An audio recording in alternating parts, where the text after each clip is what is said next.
할렐루야. 오늘 본문 말씀은 로마서 14장 1절로 9절까지의 말씀입니다. 로마서 14장 1절로 9절까지의 말씀을 다 함께 봉독하시겠습니다.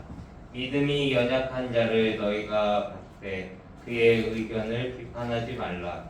어떤 사람은 모든 것을 먹을 만한 믿음이 있고 믿음이 연약한 자는 채소만 먹느니라. 먹는 자는 먹지 않는 자를 업신여기지 말고 먹지 않는 자는 먹는 자를 비판하지 말라. 이는 하나님이 그를 받으셨음이니라. 남의 하인을 비판하는 너는 누구냐? 그가 서 있는 것이나 넘어지는 것이 자기 주인에게 있음에 그가 세움을 받으리니 이는 그를 세우시는 권능이 주께 있음이라.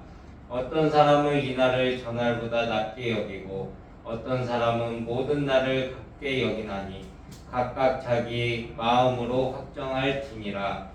나를 중히 여기는 자도 주를 위하여 중히 여기고 먹는 자도 주를 위하여 먹으니 이는 하나님께 감사하며 먹지 않는 자도 주를 위하여 먹지 아니하며 하나님께 감사하느니라. 우리 중에 누구든지 자기를 위하여 사는 자가 없고 자기를 위하여 죽는 자도 없도다.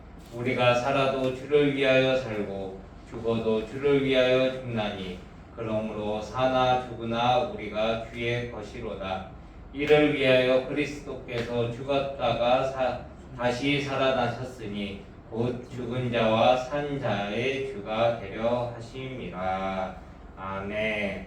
할렐루야. 저는 오늘 봉독하신 말씀을 통해 믿음이 연약한 자를 너희가 받고 섬겨주라라는 제목으로 잠시 하나님의 말씀을 여러분과 나누길 원합니다. 첫째로 하나님께서는 믿음이 연약한 자도 자녀로 택하셨다고 오늘 본문에서 말씀하고 계십니다. 또한 진리를 알지니 진리가 너희를 자유롭게 하리라 라는 예수님의 말씀처럼 복음은 우리에게 큰 자유를 가져다 줍니다. 그 자유는 우리만 누리는 것이 아니라 우리 이웃과도 나눠야 되고 우리 이웃과 함께 해야 되는 것이 자유인 것입니다. 나만이 누리는 것이 자유가 아니라 내 이웃과 함께 하는 것이 자유라고 하나님께서는 말씀하고 계시는 것입니다.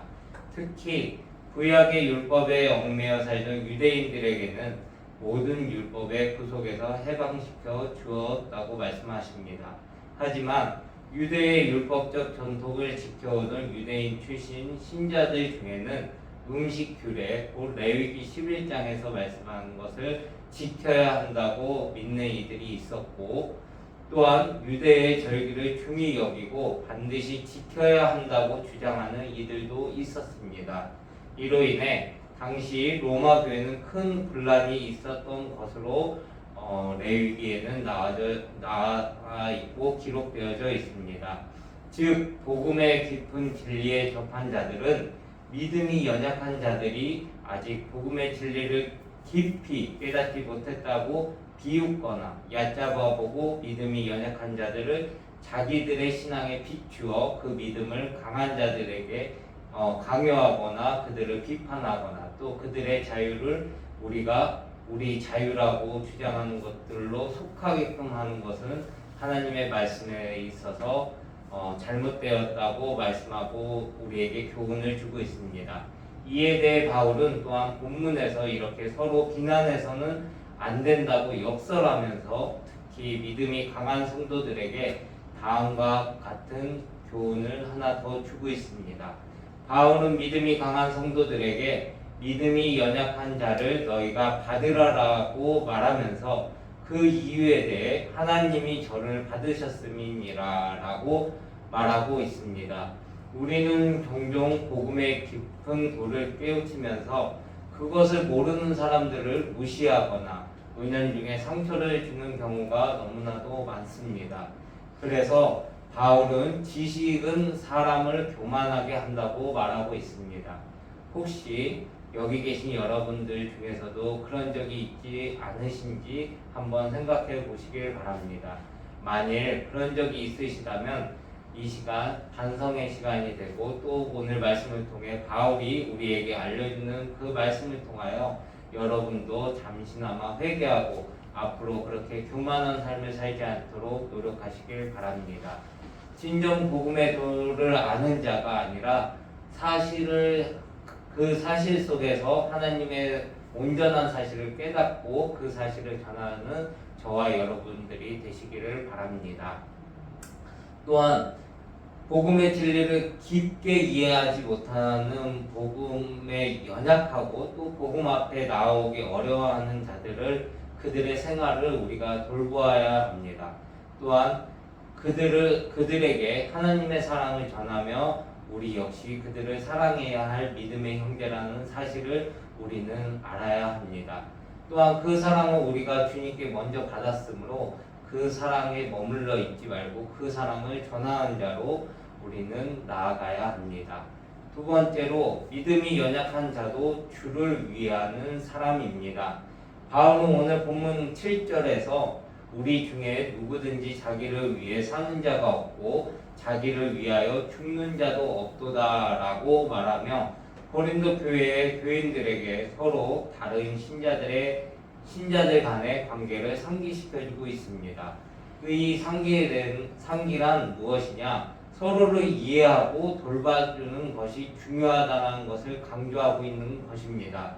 또한 8절에서는 우리가 살아도 주를 위하여 살고 죽어도 주를 위하여 죽나니 그러므로 사나 죽으나 우리가 주의 것이다 라고 말을 합니다. 우리는 오늘 이 말씀처럼 모두 주를 섬기는 일에 동참하고 있고 믿음이 연약하든 믿음이 강하든 또 우리가 그 믿음 안에서 가진 형제들로 함께 주님을 섬기고 있다는 것을 깨달아야 합니다. 그러면 우리가 주님을 위해 살아가는 것이 되며 그로 인하여 우리는 주님께서 주시는 크신 축복 속에서 축복된 삶을 살아가게 될 것입니다. 또한 믿음이 연약하다고 하여 믿음이 연약한 자들을 비난하기보다는 그들을 도와주고 지지해 주는 것이 우리의 역할이고 또한 우리의 사명이 되는 것입니다. 우리가 주님 안에서 서로 사랑하고 섬기는 삶을 살아갈 때 우리는 더 큰 믿음과 성장을 경험할 수 있습니다. 그 경험이 우리에게는 축복이 되는 것입니다. 또한 우리는 적과 동지를 혼동해서는 안 됩니다. 우리의 대적은 우리의 믿음을 악화시키는 사단이지 우리 주변의 믿음이 연약한 자들이 아닙니다. 오히려 그들은 아직 믿음이 약할지라도 주님께 부름받은 주의 군사들이며 또한 주의 백성들이며 또한 주의 다음 세대의 귀한 일꾼들이 될 것입니다.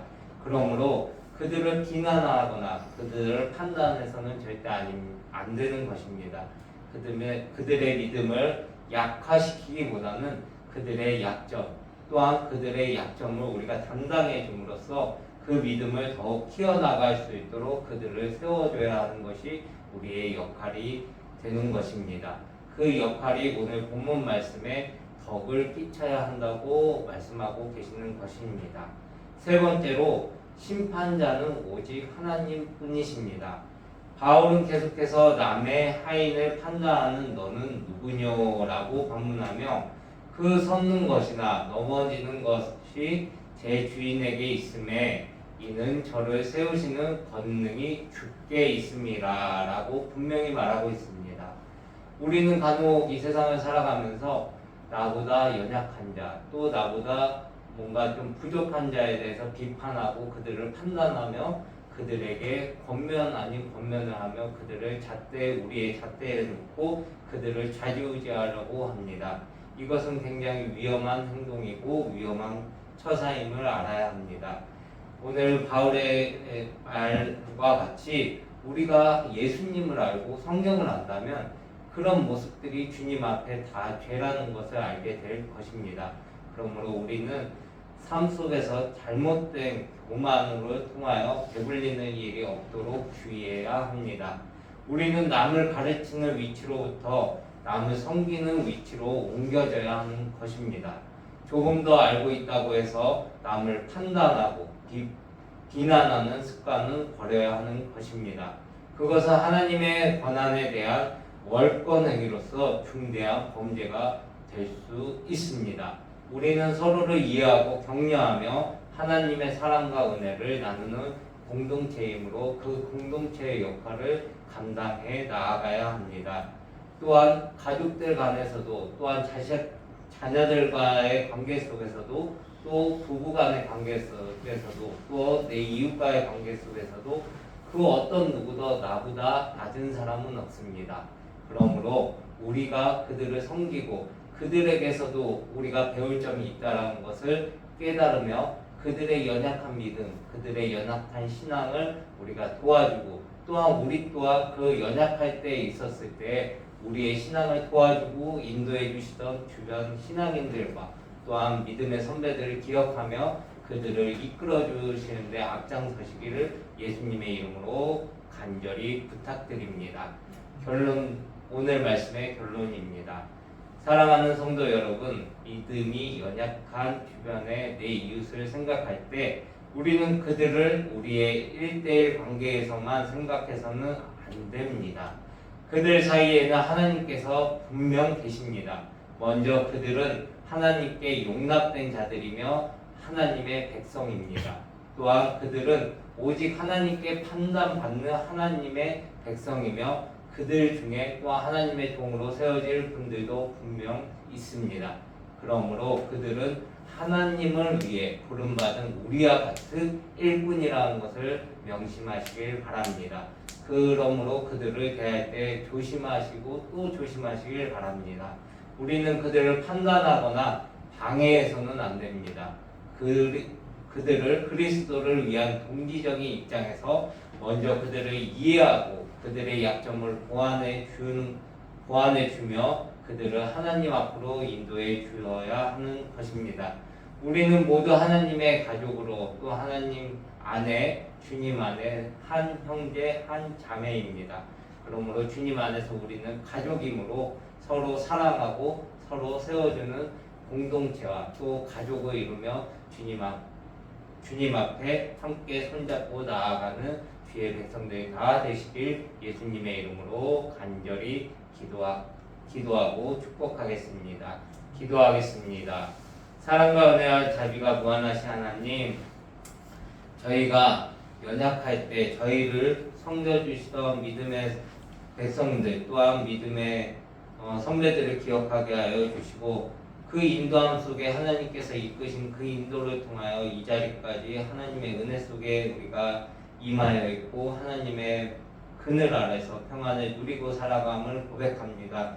그 평안을 누리고 살아갈 때에 우리보다 연약하다고 해서 남들을 내 이웃을 판단하거나 비판하지 않게 하여 주시고 그들을 예수님의 사랑으로 이해하고 예수님의 사랑으로 그들의 믿음을 세워주며 그들의 믿음을 지지해 줄 수 있는 마음을 우리가 더욱더 갖기를 원하오니 우리의 마음을 주장하여 주옵소서.